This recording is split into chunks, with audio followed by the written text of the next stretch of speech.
Welcome to Burlap Teachers. Enjoy the video. You start by opening Settings and going straight into Accessibility. Once inside, make sure you can tap Advanced Settings.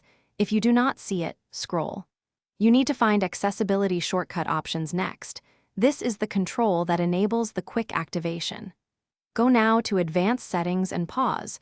You will change the shortcut behavior so the shortcut stops triggering accidentally. Keep the phone awake while you follow the next steps to disable the activation method.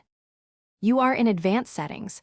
Tap Accessibility Shortcut and read the assigned actions listed. If the shortcut is assigned to an accessibility service, tap each service to unassign it, or use the master toggle to turn the shortcut off entirely. Make sure you remove triple press, side key, or volume button mappings, whichever is shown.